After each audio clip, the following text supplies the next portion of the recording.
Camera. Yeah, you get it.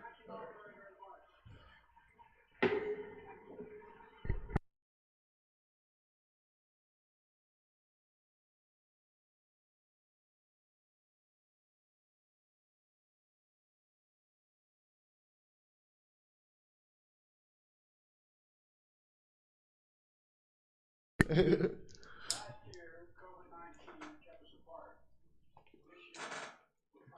don't know why I still have these on. It's not here.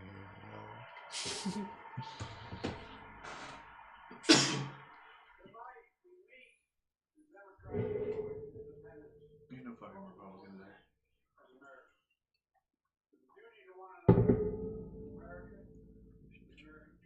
Marco Rubio said he wasn't gonna go because they made him wear a mask. He was like, yo, he legit said, I don't got time to go get tested. What the fuck? Yeah.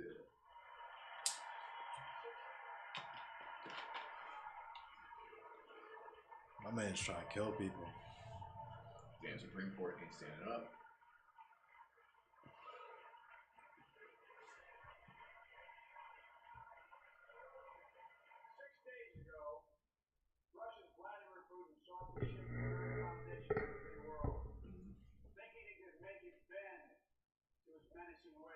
The way that NATO tried to make him bend to theirs, my dude.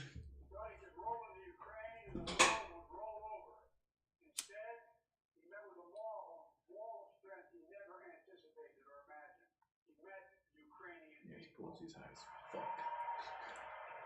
She looks parried up. She looks a little perked up. Go to my multi-stream chat so I can see Twitch chat.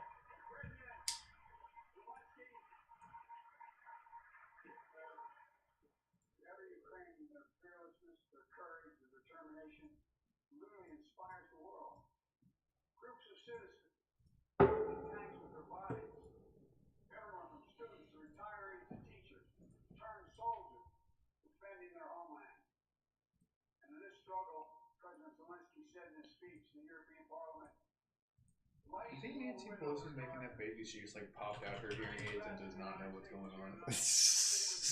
Probably.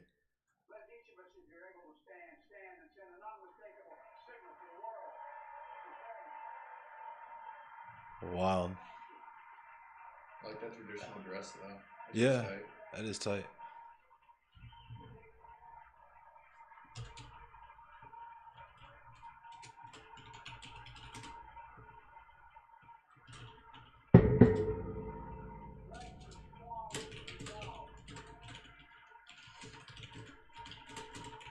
Is that Dr. Jill giving her a hug? What's up? Dr. Jill. She claps weird, yo. Kind of does like the fingers out thing. Maybe that like their hands are so cold, like they don't have circulation. Them rings are so big. Yeah.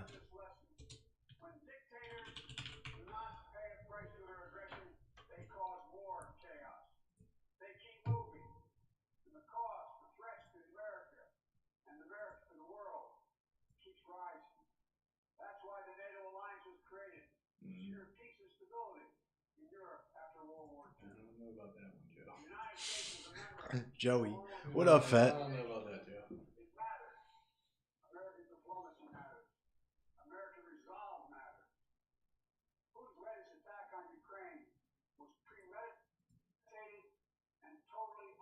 Bruh.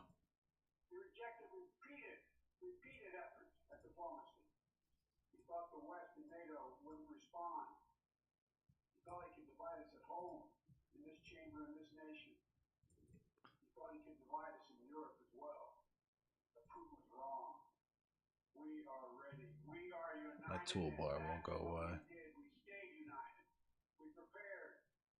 What the fuck is America supposed to be ready for? What up, Bink?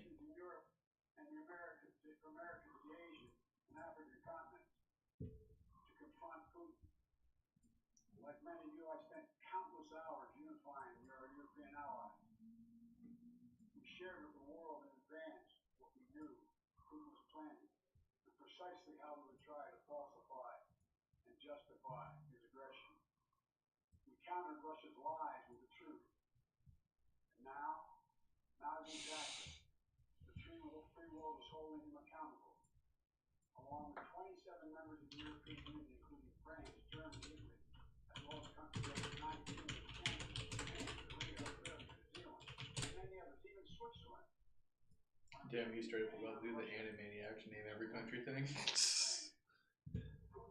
Bro, why is my toolbar not going away?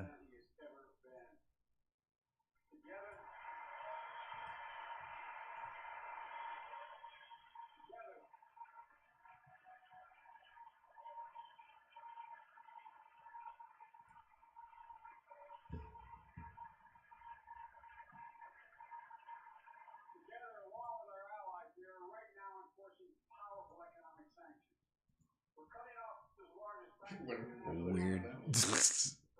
Weird.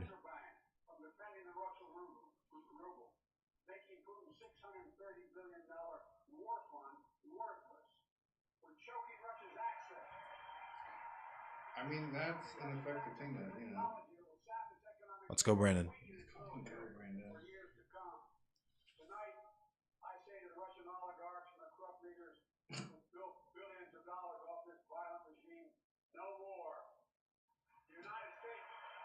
Oh, yeah. The United States is finally going to get rid of dirty money. Oh, there's no audio.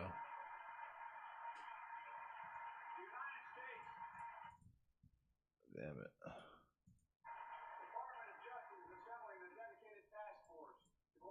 Forgot to change. With European allies to find and seize their yachts, their luxury apartments, their private jets. We're coming for your ill-begotten gains. And tonight, I'm announcing that we will join our allies in closing off American airspace to all Russian flights, further isolating Russia and adding additional squeeze on their economy.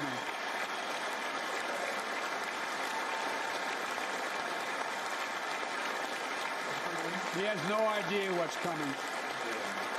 The ruble has already lost 30% of its value. The Russian stock market has lost 40% of its value, and trading remains suspended.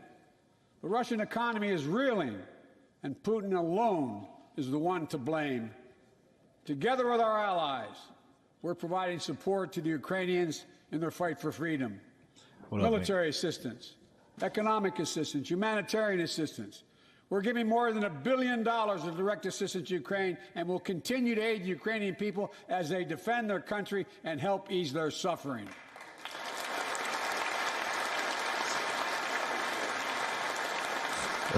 All right. But let me be clear.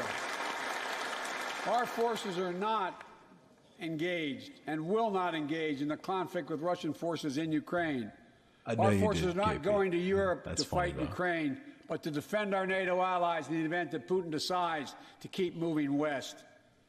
For that purpose, we have mobilized American ground forces, air squadrons, ship deployments to protect NATO countries including Poland, Romania, Latvia, Lithuania, and Estonia. And as I've made crystal clear, the United States and our allies will defend every inch of territory that is NATO territory with the full force of our collective power. Every single inch.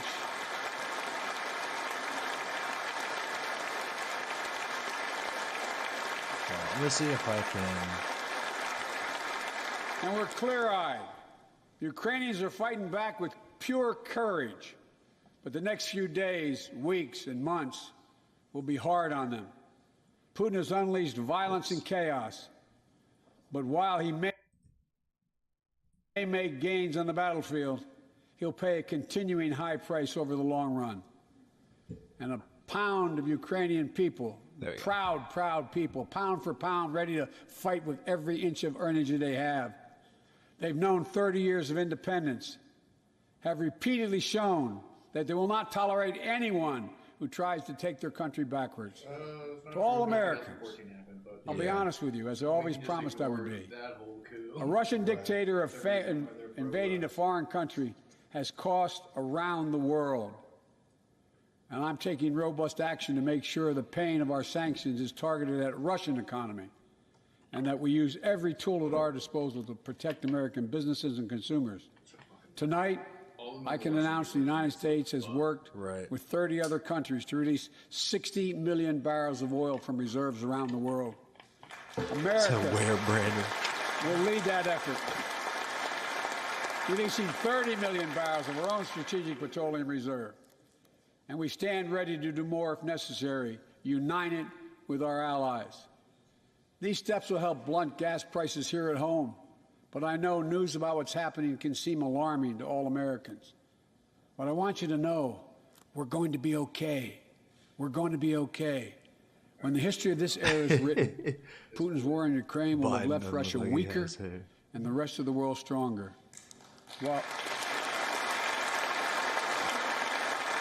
While it shouldn't...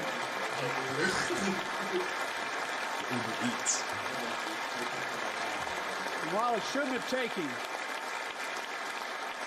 have taken something so terrible for people around the world to see what's at stake, now everyone sees it clearly. We see the unity among leaders of nations, a more unified Europe, a more unified West. We see unity among the people who are gathering in cities and large crowds around the world, even in Russia, to demonstrate their support for the people of Ukraine. In the battle between democracy and autocracies, democracies are rising to the moment, and the world is clearly choosing the side of peace and security. This is the real test, and it's going to take time. So let us continue to draw inspiration from the iron will of the Ukrainian people. To our fellow Ukrainian Americans who forged the deep bond that connects our two nations, we stand with you. We stand with you. Putin may circle Kyiv with tanks, but he'll never gain the hearts and souls of the Iranian people. He'll never extinguish their love of freedom, and he will never weaken the resolve of the free world. Black man in suit.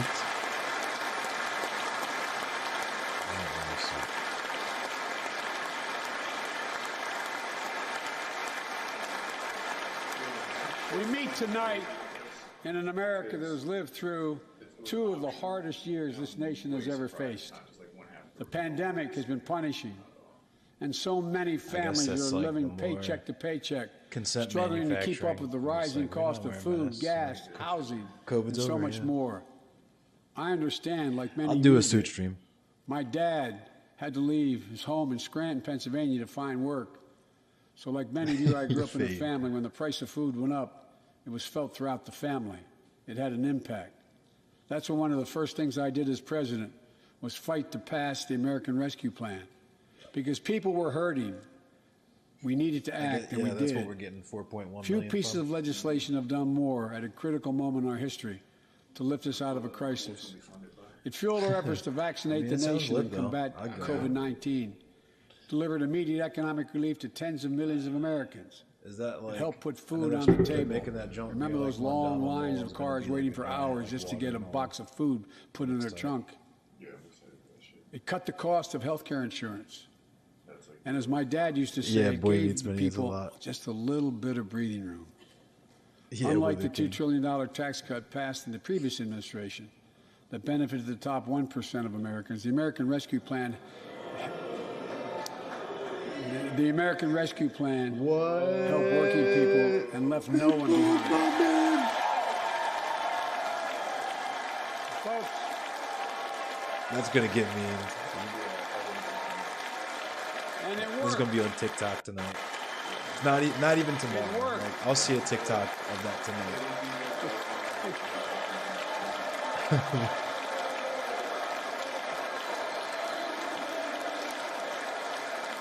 It worked. We created jobs, lots of jobs. In fact, our economy created over 6.5 million new jobs just last year. More jobs in 1 year than ever before in the history of the United States of America. The economy grew at a rate of 5.7 last year, the strongest growth rate in 40 years. And the first step in bringing fundamental change to our economy that hasn't worked for working people in this nation for too long. For the past 40 years, we were told that tax break for those at the top and benefits would trickle down and everyone would benefit. But that trickle-down theory led to a weaker economic growth, lower wages, bigger deficits, and a widening gap between the top and everyone else in nearly a century. Look, Vice President Harris and I ran for office, and I realize we have fundamental disagreements on this, but ran for office with a new economic vision for America. Invest in America. Educate Americans. grow the workforce, build the economy from the bottom up and the middle out, not from the top down, because we know. We're looking at the shiny spot. Because we know when the middle class grows, still trickle down. when the middle class grows, the poor have a way up and the wealthy do very well. America used to have the best roads, bridges, and airports on earth. And now our infrastructure is ranked 13th in the world. We won't be able to compete for the jobs of the 21st century if we don't fix it. That's why it was so important to pass the bipartisan infrastructure law. And I thank my Republican friends who joined. That's to so invest, rebuild America. What up, Chris?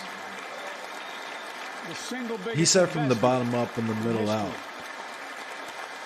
It was a bipartisan effort, and I want to thank the members of both parties America who worked to fell make off. it happen. We're done talking about infrastructure You weeks. about committed We're Mayo now sign. talking about an infrastructure decade. And look,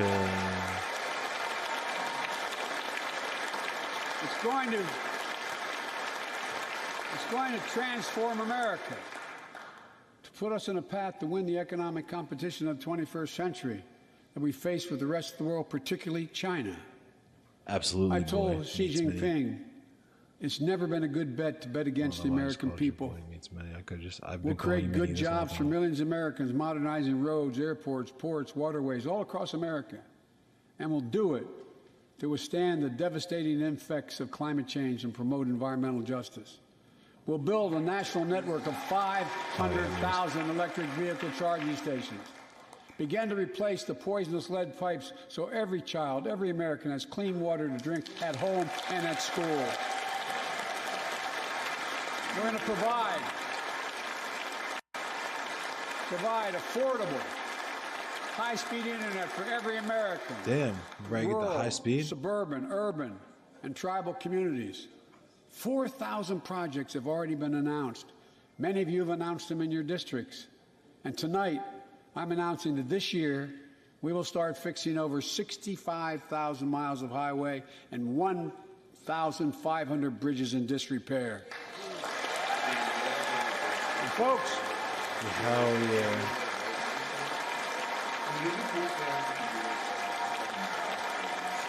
Yeah, that would be great. When we use taxpayers' dollars to rebuild America, we're going to do it by buying America. Buy American products. Support American jobs. The federal government spends about $600 billion since to day keep one, this country Minnie. safe and secure. There's been a law Your on the name books is for almost literally a Credible century Racing Theory. to make sure I've known you were taxpayers' based dollars since day support one. American jobs and businesses. Every administration, Democrat and Republican, says they'll do it, but we're actually doing it. We'll buy America to make sure everything from the deck of an aircraft carrier to the steel on highway guardrails is made in America from beginning to end. All of it. All of it.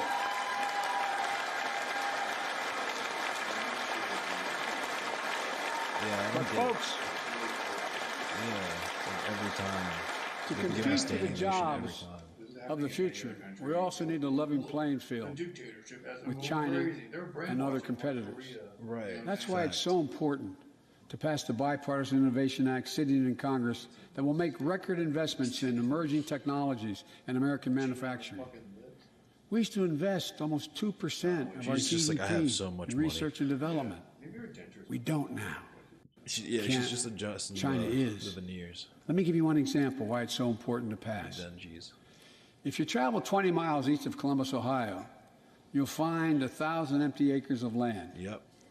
It won't look like much, but if you stop and look closely, you'll see a field of dreams.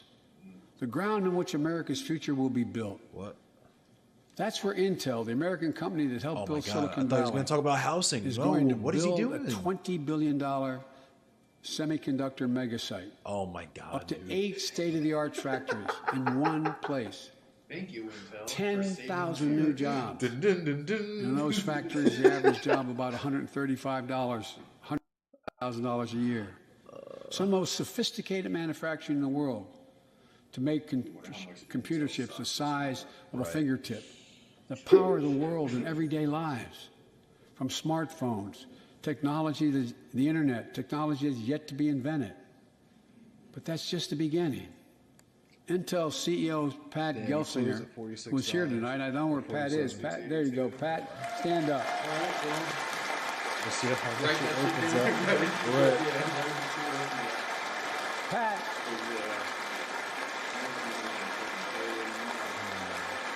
See how much Nancy Pelosi makes Pat came to see me. He told me they're ready to increase their investment from $20 billion to $100 billion. That would be the biggest investment in manufacturing in American history. And all they're waiting for is for you to pass this bill. So let's not wait any longer. Send it to my desk. I'll sign it. And we'll really take off in a big way. And folks, Intel is not alone. There's something happening in America. Just look around and you'll see an amazing story. The rebirth of pride that comes from stamping products made in America. The revitalization of American manufacturing. Companies are choosing to build new factories here when just a few years ago they would have gone overseas. That's what's happening. Ford is investing $11 billion in electric vehicles, creating 11,000 jobs across the country. GM is making the largest investment in its history, $7 billion to build electric vehicles, creating 4,000 jobs in Michigan. All told, 369,000 new manufacturing jobs were created in America last year alone. They're in there tweeting. Folks, Hey, that little boy, hey, what's up with it?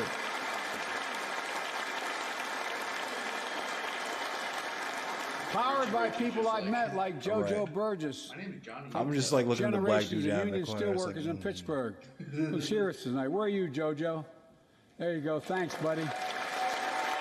As Ohio Senator Sherrod Brown says. So you're gonna put me on the spot like this? All right, bro. Thank you. As Sherrod Brown says, it's time to bury the label Rust Belt. Smash divisions.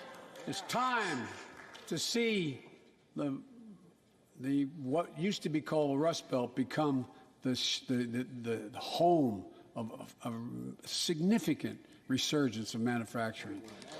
And with all the bright spots in our economy, record job growth, higher wages, too many families are struggling to keep up with their bills. Inflation is robbing them of gains they thought otherwise they would be able to feel. I get it. That's why my top priority is getting prices under control. Look, our economy roared back faster than almost anyone predicted. But the pandemic meant that businesses had a hard time hiring enough people because of the pandemic to keep up production in their factories. That was why. So you didn't have people making those beams that went into buildings because they were out. The factory was closed. The panic also disrupted the global supply chain. Factories close. When that happens, it takes longer to make goods and get them to the warehouses, to the stores. This is my podcast co-host. Look at cars This is last year. podcast. I just talk. 1/3 of all the inflation was because of automobile sales. There weren't enough semiconductors to make all the cars that people wanted to buy. And guess what? Prices of automobiles went way up, especially used vehicles as well. And so we have a choice. One way to fight inflation is to Robbie. drive down wages and make Americans poorer. I think I have a better idea to fight inflation. Lower your costs, not your wages. Folks, Why is it? My eyes are fucked up because I thought like the couch or the chair behind Kamala Harris is like blurred that out, means like it's censored make or more something. cars and semiconductors Is in that the America. giant middle finger in the back? More infrastructure and innovation in America. More goods moving faster and cheaper in America. More jobs where you can earn a good living in America. Instead of relying on foreign supply chains, let's make it in America. Look, economists.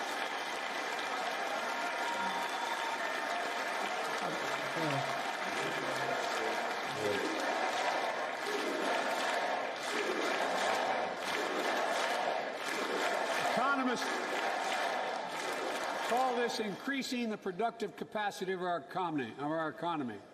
I call it building a better America. Hell yeah, brother.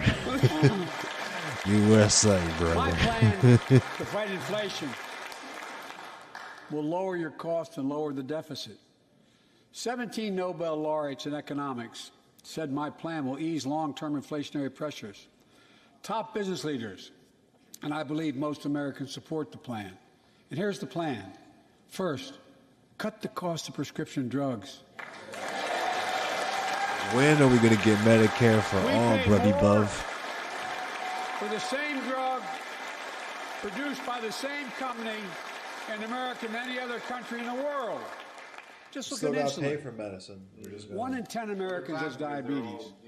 In Virginia, I met a 13-year-old boy, the handsome young man standing up there, Joshua Davis.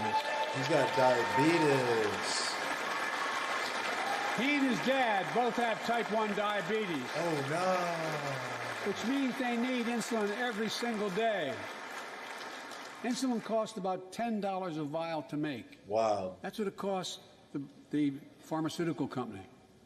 But drug companies charge families like Joshua and his dad up to 30 times that amount. I spoke with Joshua's mom. Imagine what it's like to look at your child who needs insulin to stay healthy and have no idea how in God's name you're going to be able to pay for it. Yo, your boy is getting finessed. It's a nasty look. It does to your dignity, your ability to look your child in the eye, to be the parent you expect yourself to be. I really mean to think about that. That's what I think about. You know, yesterday, Joshua's here tonight, but yesterday was his birthday. Happy What up, birthday, John buddy, John? by the way. Need them cheap oxycontins, bro. So Joshua- Oxycontins, brother. And 200,000 other young people with type 1 diabetes, let's cap the cost of insulin at $35 a month. So everyone can afford it. Yeah, can we make... We should probably make that shit drug free. companies will do very, very well. Oh, no. Their I think we should profit maybe make that margin. shit free. If people, like, need it to While we're live. at it, I know we have great disagreements on this floor with this. Let's let Medicare negotiate the price of prescription drugs.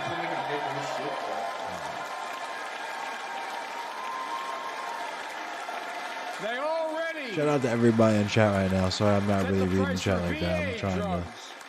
to make cool, Look, funny the American Rescue observations. Plan I is have helping millions 3 of families screens, with and chat is on Affordable the Care Act opposite plan screen right to now save because them I couldn't get my middle $2,400 screen a to year work on their health properly. premiums. Let's close the coverage gap and make these savings permanent. And second, Yeah, we'll never get Medicare for that. We have to... let's You cut energy said it costs earlier, for families. Vinny. That's what An we're... average of $500 a year that's by the real combating climate change. vibes, but- Let's provide an investment tax credits to weatherize your home and your business, to be energy efficient and get a tax credit for it. Double America's clean energy production in solar, wind, and so much more. Lower the price of electric vehicles, saving another $80 a month that you're not going to have to pay at the pump. Ben Shabibo is like... He's sweating right now. Ben Shabibo's sweating right now. Right. The third thing we can do to Shoes she change down the there. standard of living for hardworking folks is cut the cost of child care. Or make it fucking free. Cut the cost Probably of just make child that shit care. free, dog. If people need that shit, if you're gonna make them work to fucking live, you should probably at least, If you live in a major city in have America, their you kids pay up to taken care of, $14,000 a year for child care per child. I was a single dad for 5 years, raising 2 kids. I had a lot of help, though. I had a mom, a dad, Okay, so you... a brother, and a sister Damn. that really helped. So he's just gonna be like, middle class and working folks parent shouldn't have to pay harder. more than 7% of their income Chill to out, care broke for the young boy. children. My plan Even though I have 15 built-in babysitters, My I still plan made would it cut work. the cost So can you, single mother? of child care in half for most Get your families. weight up, broke boy. That's Biden's child And care help plan. parents, including millions of women who left the workforce during the pandemic because they couldn't afford child care, to be able to get back to work, generating economic growth. But my plan doesn't stop there. It also includes Get your home and weight up, long-term broke care, nigga. That is- more that is affordable Joe housing, Biden's child care pre-K plan. for 3 and 4-year-olds. All these will lower costs to families. And under my plan, nobody, let me say this again, nobody earning less than $400,000 a year will pay an additional penny in new taxes. Not a single penny. Okay. Okay. I may be wrong, but my guess is if we took a secret ballot in this floor, that we'd all agree that the present tax system ain't fair. Yeah. We have to fix it. I'm not looking to punish anybody. Okay. But let's make corporations and wealthy Americans start paying their fair share. Look, last year... Okay. All right. Last year... She's like, okay, let's... Like Chris Coons and Tom Carper and my distinguished Congresswoman, we come from the land of corporate America. There are more corporations incorporated in America than every other state in America combined. Panama, the United States. And I still won 36 years in a row. The point is, even they understand they should pay just a fair share. Last year, 55 of the Fortune 500 companies earned $40 billion in profit and paid zero in federal taxes. Now look, it's not fair. That's why I proposed the 15% minimum tax rate for corporations. And that's why in the G7 and other meetings overseas, we're able to put together, I was able to be somewhat helpful, 130 countries agree on a global minimum tax rate. So companies can't get out of paying their taxes at home by shipping jobs and factories overseas. It'll raise billions of dollars. That's why I propose closing loopholes for the very wealthy who pay a lower tax rate than a teacher or firefighter. Money. So that's my plan, but we'll go in more detail later. We will grow the economy, lower the cost of families. So what are we waiting for? Let's get this done. We all know we've got to make changes. Folks. Thanks, man. And while you're at it, confirm my nominees for the Federal Reserve, which plays a critical role in fighting inflation. My plan will not only lower costs and give families a fair shot, it will lower the deficit. The previous administration not only ballooned the deficit with those tax cuts for the very wealthy and corporations, it undermined the watchdogs, the job of those to keep pandemic relief funds being wasted. Remember we had those debates about whether or not those watchdogs should be able to see every day how much money was being spent, where was it going to the right place? In my administration, the watchdogs are back. And we're going to go after the criminals who stole billions of relief money meant for small business and millions of Americans. And tonight I'm announcing that the Justice Department will soon name a chief prosecutor for pandemic fraud.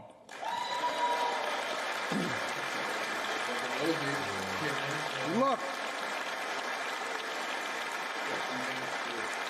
That's crazy. I think we all agree. Thank you. By the end of this year, the deficit will be down to less than half of what it was before I took office. The only president ever to cut the deficit by more than $1 trillion in a single year. Lowering your cost also meant demanding more competition.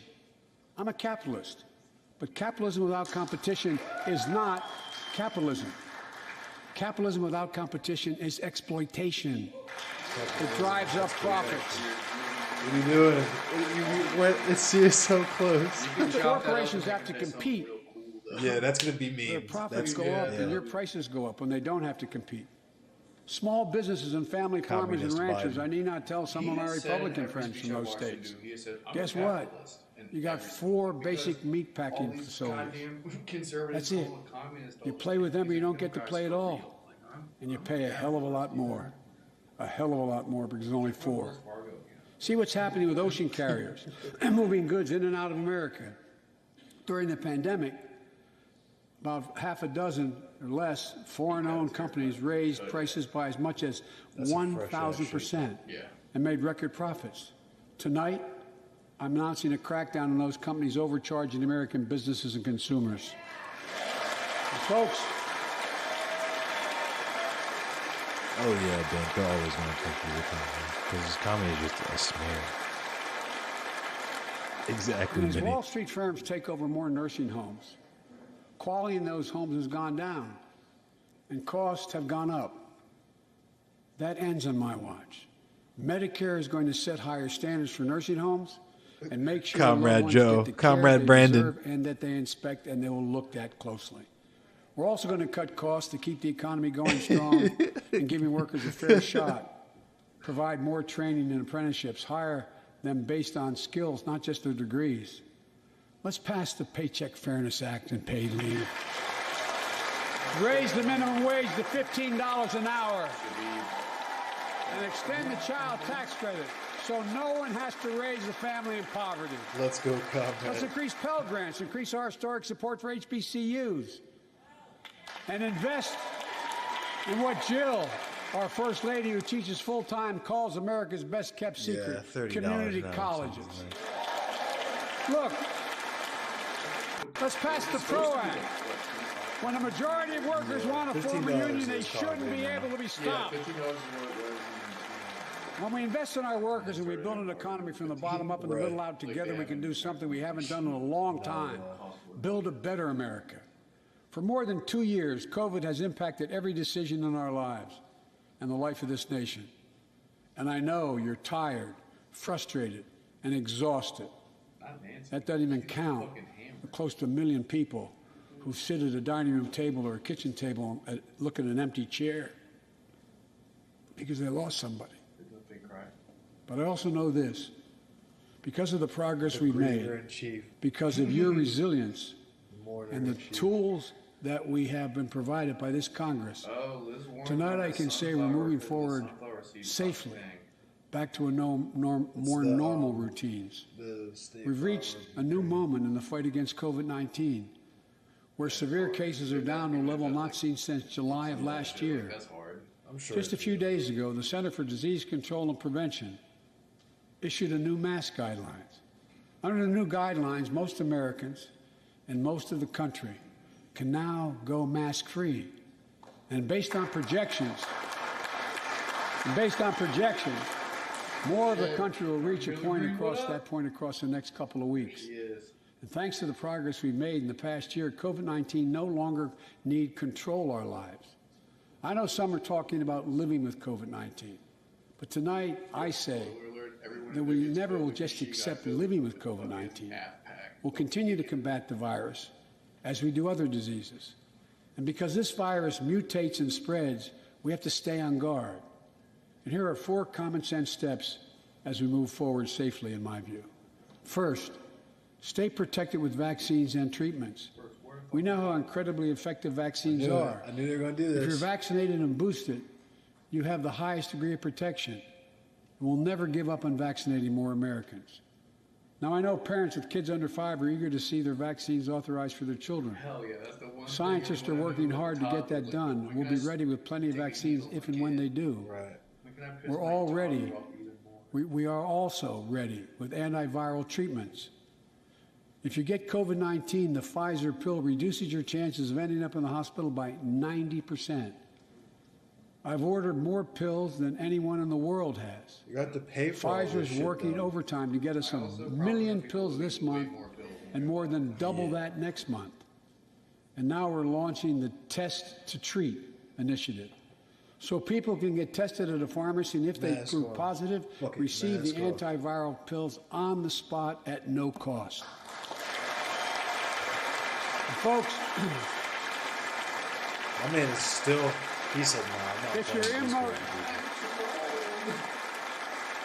If you're immunocompromised or have some other vulnerability, we have treatments and free high-quality masks.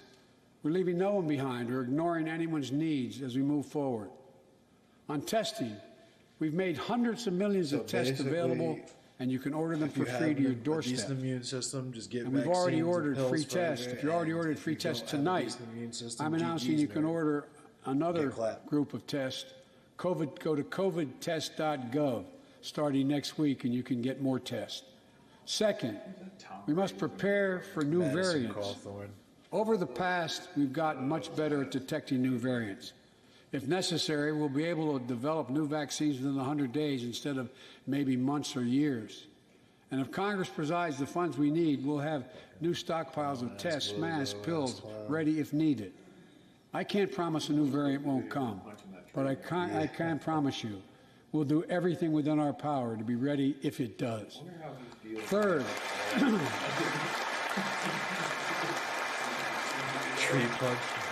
we can end the shutdown of schools and businesses. We have the tools we need. Bark tickets. It's time for America to get back to work and fill our great downtowns again with people. People working from home can feel safe and begin to return to their offices. We're doing that here in the federal government. The vast majority of federal workers will once again work in person. Our schools are open. Let's keep it that way.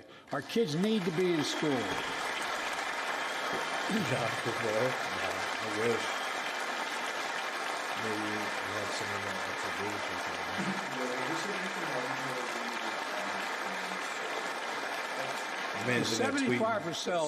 75% of adult Americans fully vaccinated, and hospitalizations down by 77%. Most Americans can remove their masks and stay in the classroom and move forward safely. We achieved this because we provided free vaccines, treatments, tests, and masks. Of course, continuing this costs money, so it will not surprise you. I'll be back to see you all. I'm going to soon send a request to Congress. The vast majority of Americans have used these tools and may want again. We may need them again, so I expect Congress, and I hope you'll pass that quickly. Fourth, we'll continue vaccinating the world. We've sent 475 million vaccine doses to 112 countries, more than any nation on Earth. We won't stop, because you can't build a wall high enough to keep out a vaccine. The vaccine can stop the spread of these diseases. You know, we've lost so much in COVID-19, time with one another. The worst of all, much the loss of life. Let's use this moment to reset. So stop looking at COVID as a partisan dividing line. See it for what it is, a god-awful disease. Let's stop seeing each other as enemies and start seeing each other for who we are, fellow Americans. Look.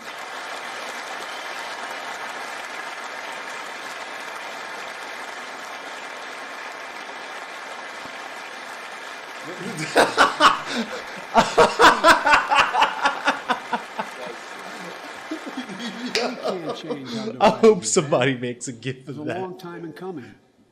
But we can change how to move forward on COVID-19 and other issues that we must face together.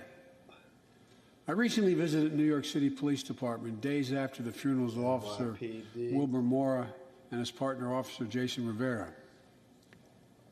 They were responding to a 9/11 call when a man shot and killed them with a stolen gun. Officer Moore was 27 years old. Officer Rivera was 22 years old. Didn't you just finish talking about COVID? Both Dominican Americans who grew up in the same streets that they later chose to patrol as police officers.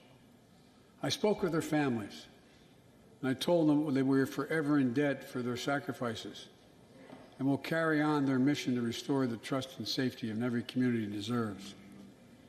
Like some of you that have been around for a while, I've worked with you on these issues for a long time. I know what works. Investigating crime prevention and community policing, cops who walk the beat, who know the neighborhood, and who can restore trust and safety. Let's not abandon our streets or choose between safety and equal justice. Let's come together and protect our communities, restore trust, and hold law enforcement accountable.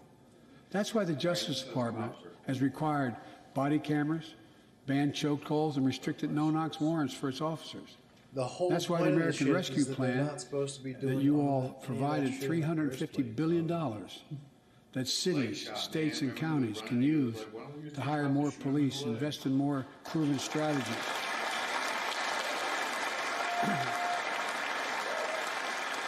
Proven strategies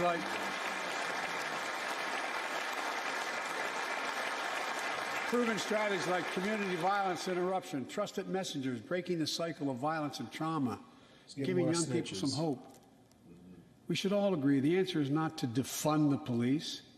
It's to fund the police. Fund them. Fund them. He looks confused as fuck. Fund them with resources and training. Resources and training they need to protect our communities. I ask Democrats and Republicans alike to pass my budget and keep our neighborhoods safe. And we'll do everything in my power to crack down on gun trafficking of ghost guns that you can buy online, assemble at home, no serial numbers, can't be traced. I ask Congress to pass proven measures to reduce gun violence. Pass universal background checks. Why should anyone on the terrorist list be able to purchase a weapon? Why? Why?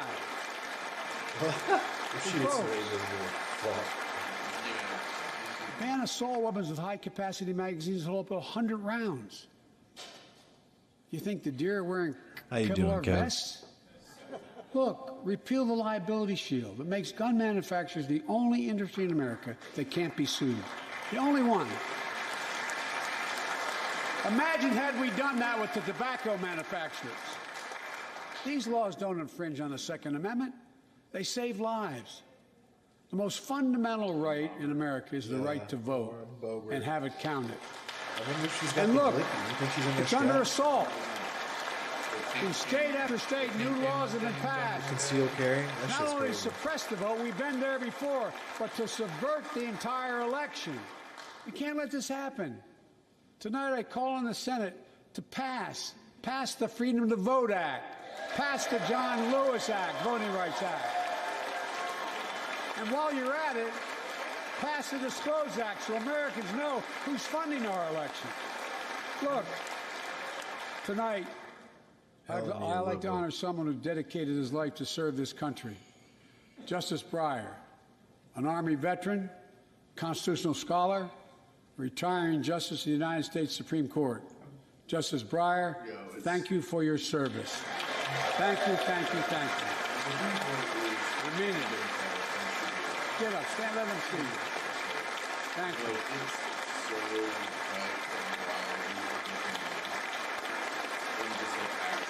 And we all know, no matter what your ideology, we all know one of the most serious constitutional responsibilities a president has is nominating someone to serve on the United States Supreme Court. Doing what you're supposed to do. As I did 4 days ago, I've nominated the Circuit Court of Appeals, Ketanji Brown Jackson, one of our nation's top legal minds. The Supreme Court Justice. Who continue in Justice Breyer's legacy of excellence. A former top litigator in private practice, a former federal public defender, from a family of public school educators and police officers. She's a consensus builder. Since she's been nominated, she's received a broad range of support, including the Fraternal Order of Police, and former judges supported by Democrats and Republicans. Oh, no. Folks, why are they putting cops in the Supreme Court? If we're to advance liberty and justice, we need to secure our border and fix the immigration system.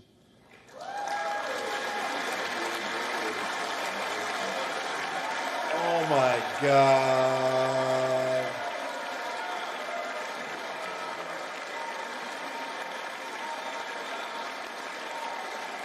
Did not... As you might guess, I think we can do both. At our border, we've installed new technology like cutting-edge scanners to better detect drug smuggling. We've set up joint patrols with Mexico and Guatemala to catch more human traffickers. We're putting in place dedicated immigration judges in significant larger number so families fleeing persecution and violence can have their cases heard faster, and those who don't legitimately here can be sent back. We're screening, we're securing commitments, and supporting partners. More black women cops. America Yeah, that's what we need. Yeah. Jesus fucking Christ, dude. We can do all this while keeping lit the torch of liberty, who's led the generation of be a of this cop. land. My forebears and many of yours. Provide a pathway to citizenship for dreamers, those with temporary status, farm workers, essential workers. Revise our laws so businesses have workers they need and families don't wait decades to reunite. It's not only the right thing to do, it's economically smart thing to do. That's why the immigration reform is supported by everyone from labor unions to religious leaders to the U.S. Chamber of Commerce. Let's get it done once and for all. Folks,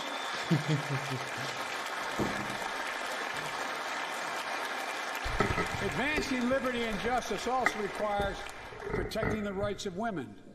The constitutional right affirmed by Roe v. Wade, standing precedent for half a century, is under attack as never before. If you want to go forward, not backwards, we must protect access to health care, preserve a woman's right to choose, and continue to advance maternal health care for all Americans. Hang on a second. I have to drag For our LGBTQ plus Americans, window over. Let's finally get the Bipartisan Equality Act to my desk. The onslaught of state laws targeting transgender Americans and their families. It's simply wrong. I said last year, especially to our younger transgender Americans, I'll always have your back as your president so you can be yourself and reach your God-given potential. Let's get it. Folks. Let's get it. Be mad. Die mad about it. I'm a liberal now. Just demonstrated, while it often appears we do not agree, and that we do agree on a lot more things than we acknowledge. I signed 80 bipartisan bills into law last year, from preventing government shutdowns, to protecting aged Americans from still too common hate crimes, to reforming military justice, and will soon be strengthening the Violence Against Women Act that I first wrote 3 decades ago. See, this shit is tight, but then the cops do all this shit, though. For us to show. And then you just make the cops in charge of it, and then we can come together and do big things.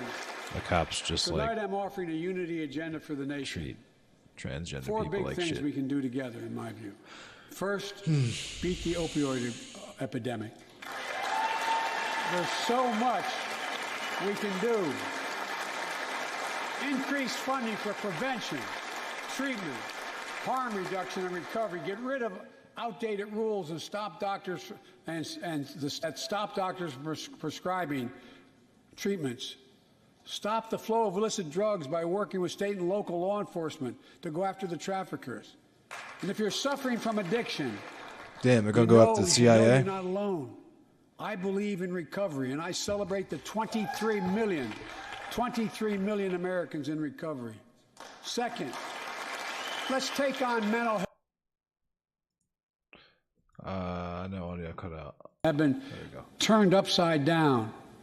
The American Rescue Plan gave schools money to hire teachers and help students make up for lost learning. I urge every parent to make sure your school does just that. They have the money. We can all play a part. Sign up to be a tutor or a mentor. Children were also struggling before the pandemic. Bullying, violence, trauma, and the harms of social media. Oh, yeah, the Rampart scandal. No doubt. As Frances Haugen, who is here tonight with us, has shown, we must hold social media platforms accountable for the national experiment they're conducting on our children for profit. That's wild. That's facts, though. Folks, is she the person that came out about Facebook? Or thank whatever? you. Thank you for the courage you showed. It's wild that It's I time knew to this was going to strengthen happen, privacy but it's wild that protections. they turned the Ban internet targeted advertising to children. Demand tech companies stop collecting personal data on our children. And let's get all Americans the mental health services they need.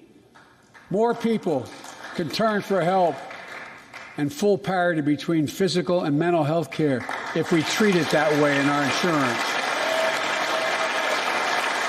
Look,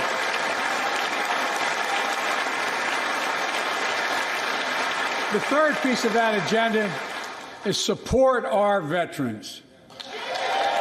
Veterans are the backbone and the spine of this country. They're the best of us. I've always believed that we have a sacred obligation to equip those we send to war and care for those in their family when they come home. My administration is providing assistance in job training, housing, and now helping lower-income veterans get VA care debt-free.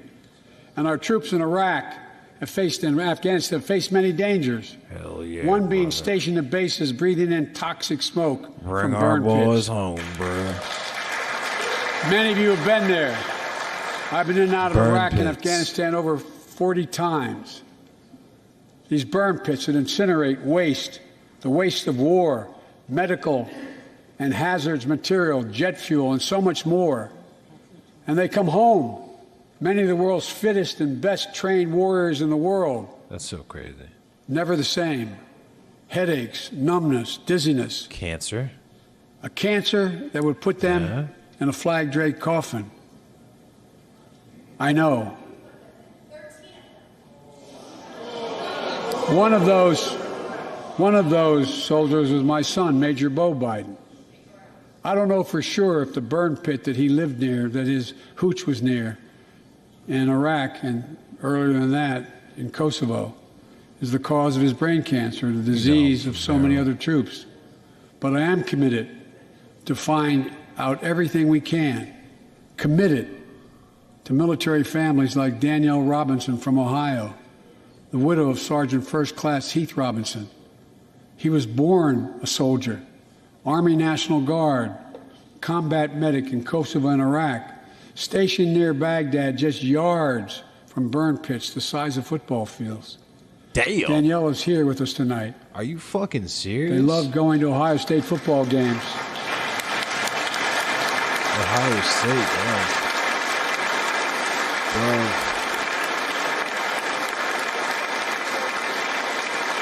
I fuck with the Buckeyes. I can't lie. And they love building Legos with their daughter. Damn. But cancer from prolonged exposure to burn pits ravaged Heath's lungs and body. Danielle says Heath was a fighter to the very end. He didn't know how to stop fighting, and neither did she. Through her pain, she found purpose to demand that we do better. So Tonight, Danielle, we are going to do better. The VA is pioneering new ways of linking toxic exposure to disease, already helping more veterans get benefits. And tonight, I'm announcing we're expanding eligibility to veterans suffering from 9 respiratory cancers. I'm also calling on Congress to pass a law to make sure veterans devastated by toxic exposure in Iraq and Afghanistan finally get the benefits and the comprehensive health care they deserve.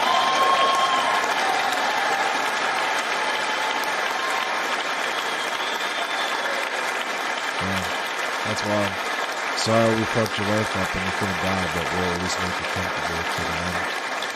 And fourth and last, let's end cancer as we know it. This is personal. I kind of feel like you probably could stop giving people cancer if you just like hadn't done the burn pit shit from doing imperialism. You know what I mean? That's just my read on it. I feel like if we weren't doing This is imperialism personal to me, and burning to that Jill, shit and in to the first Kamala. place, those people probably So wouldn't many have of got you. cancer. So many of you have lost someone you love. Husband, wife, son, daughter, mom, dad. Cancer is the number 2 cause of death in America, second only to heart disease. It is. Last month, I announced the plan to supercharge the cancer moonshot that President Obama asked me to lead 6 years ago. Our goal is to cut cancer Debbie death rates Schultz? by at least 50% over the next 25 years. I think we can do better than that. Turn cancers from death sentences into treatable diseases. More support for patients and their families. To get there, I call on Congress to fund what I call ARPA-H, Advanced Research Projects Agency for Health, patterned after DARPA in the Defense Department. Projects that led in DARPA to the internet, GPS, and so much more that make our forces more safer and be able to wage war with more clarity. ARPA will have a singular purpose: to drive breakthroughs in cancer, Alzheimer's and diabetes, and more. A unity agenda for the nation. We can do these things. It's within our power, and I don't see a partisan edge to any one of those 4 things. My fellow Americans, tonight we've gathered in this sacred space, a citadel of democracy. Unity, Jack. In this capital, generation after generation of Americans have debated great questions on cancer. amid great strife and have done great things. We fought for freedom, expanded liberty, debated totalitarianism and terror. We built the strongest, freest, and most prosperous nation the world has ever known. Now is the hour, our moment of responsibility, our test of resolve and conscience, of history itself. It is in this moment that our character of this generation is formed. Our purpose is found. Our future is forged. Well, I know this nation. We'll meet the test, protect freedom and liberty, expand fairness and opportunity, and we will save democracy. As hard as those times have been, I'm more optimistic about America today than I've been my whole life, because I see the future that's within our grasp, because I know there's simply nothing beyond our capacity. We're the only nation on earth that has always turned every crisis we've faced into an opportunity. The only nation that can be defined by a single word, possibilities. So on this night, on our 245th year as a nation, I've come to report on the state of the nation, the State of the Union. And my report is this: the State of the Union is strong because you, the American people, are strong. We are stronger today. We are stronger today than we were a year ago. And we'll be stronger a year from now than we are today. This is our moment to meet and overcome the challenges of our time. Yeah, and I feel how Mitch looks too. As one people, one America, the United States of America. God bless you all, and may God protect our troops. Let's go, Brandon. Thank you. Go get him. Go get him.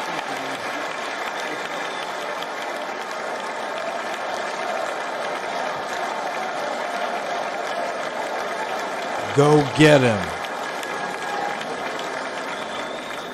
All right, so that was the American President Joe Biden there giving his very first State of the Union address, where he touched upon several important issues as was expected. He, of course, spoke about the Ukrainian war, and he spoke about how the American nation, along with its allies, had been pretty quick off its feet in dealing with the Russian aggression in Ukraine. Besides this, he also touched upon a lot of domestic issues as well.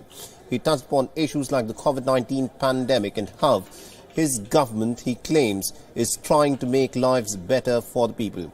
Another big issue which America is, of course, dealing with is galloping inflation. Inflation is, of course, a big problem. And one of the issues that he suggested is that America, under him, would want to fight inflation not by reducing wages, but rather by increasing wages. This, of course, was the point which the American president made. And apart from this, he also touched upon a whole host of issues. Remember, he also has been addressing the nation at a time when the United States is deeply divided between the red and the blue states. The Republicans are not very happy with the manner in which Joe Biden has gone about dealing with several crises that his administration has had to tackle. And it's just been 1 year of Joe Biden's presidency, and he has faced a lot of flack for the retreat of the Americans from Afghanistan and the manner in which they in many ways virtually ceded the field for the Taliban to take over in Kabul. That was an issue. And the Republicans have also criticized Joe Biden for being very weak in halting Vladimir Putin in Ukraine. Now, we of course also expect a rebuttal from the Republican side for the State of the Union address. But this is the first State of the Union address by the American president, and is expected. He touched upon a whole host of different issues, both in terms of how internationally the United States is going about imposing costs on Russia for its war in Ukraine, and also on a whole host of domestic issues which the Biden administration is trying to address for the American people. This is the reason why we cut Charles. I'm serious. He is. She is. She's been on it for a while.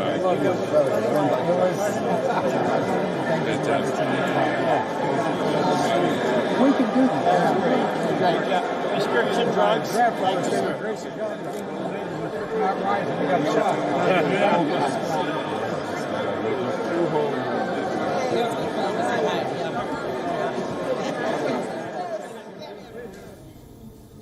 Wild. All right, let's now shift our attention to what is unfolding in Ukraine, where the situation continues to remain very volatile. The Russian invasion, of course, rages on, and the United States is now considering the idea of setting up a hotline with the Russian forces to try and lower the risk of errant strikes on U.S. forces along Ukraine's border. So what this essentially means is that the United States could, of course, set up some kind of back-channel communications with Russian forces along the border, and such a setup will entail the officials from both sides from sharing information to ensure that the Russian troops do not inadvertently attack the U.S. forces stationed along Ukraine's border in Eastern Europe. Oh my God. Now, along the Polish border and also along the Black Sea, it's not a straightforward choice, as the American communication channels with the Russian forces will essentially imply an acceptance of Russian military positions and also its operation in Ukraine. As Moscow mounts its offensive on Ukraine, the American forces are at risk of errant missile strikes.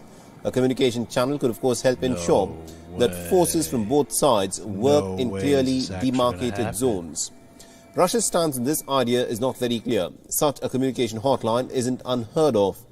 Now, remember back in 2015 when the Russians began their military involvement in Syria, the Americans in the Russian offices had set up such channels to prevent any kind of accidental cross attacks on each other.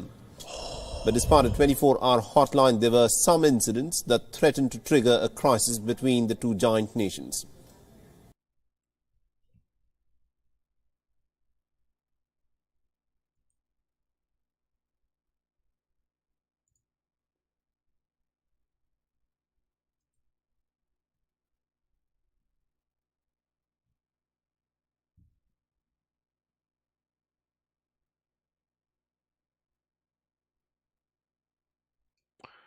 Not good. Very not good. Very, very, very not good, actually.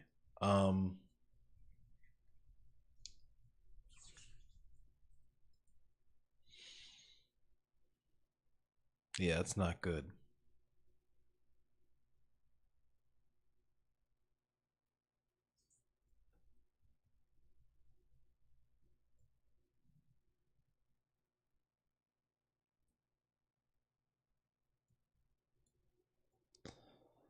So, yeah, that's not good.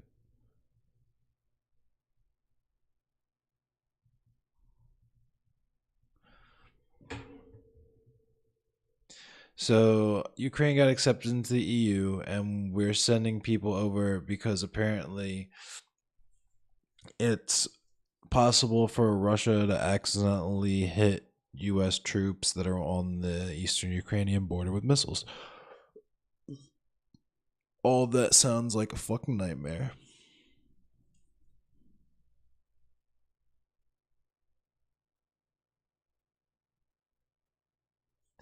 Like, even if they're just going over there to tell them, hey, this is where we are, can we work with your people to make sure that you don't fucking shell our shit? The fact that they even need to do that in the first place is absolutely fucking beyond me. You know what I mean?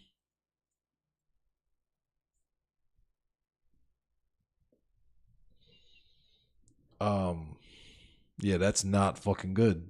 If they hit our shits, like, I don't know what that means. Like, I just straight up don't, like, I don't have an answer for any of that shit. I have no idea what's happening right now, honestly. That shit's not good.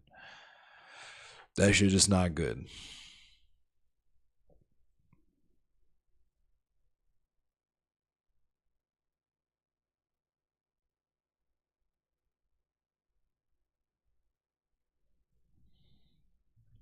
But yeah, with that, I think I'm gonna buck out of here. I don't usually go live on Tuesday nights. I just happen to be podding. So yeah.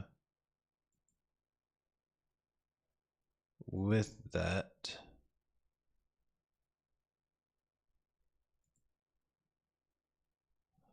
wait a minute, hold on. I want to read the thing that Kevin FM reviewed. I'm gonna read that after I log off. Shout out to Kevin FM. Thanks for sending me that.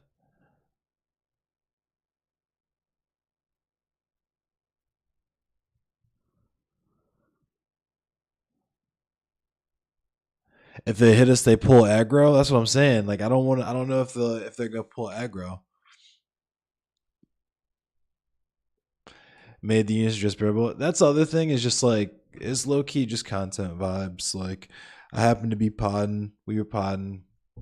We finished both episodes of the pod. We do a podcast called the Bolsheviks Podcast, where we just talk about like world politics, kind of, and like Baltimore shit. And he told me about the. I was at work and he told me about the State of the Union address was happening tonight, and I used to do more like live politics shit like this a lot more when I was streaming every day, like when I was streaming full time. So I haven't done it in almost like a year. So I figured, all right, I'll do it. And we live together. We live together.com. Don't Google that. Anyway, we live together. So I was like, yo, just fucking hop on the stream or watch this shit live and fucking just geek on it. And it was geeks. So yeah. I'm glad you guys came with and you guys also enjoyed. Shout out to Sugarfoot Thomas also for the $10 tip.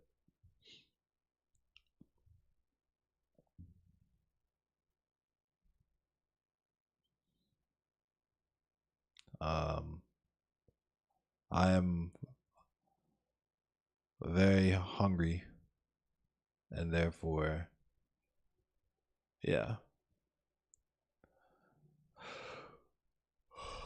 Who should we raid?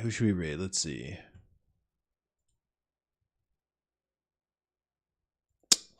Who's online?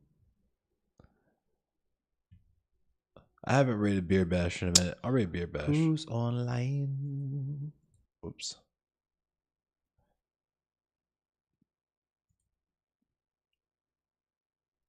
I'll rate Beer Bash. Alright, it's Young Beer Bash. Hold up. Let me copy that. Stick around, check him out. He's cool as fuck. He also be racing and shit and talking about politics and shit. He's hella based. He's cool as fuck.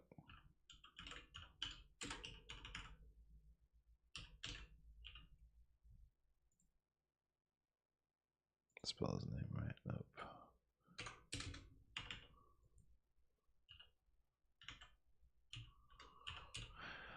My man with the beer.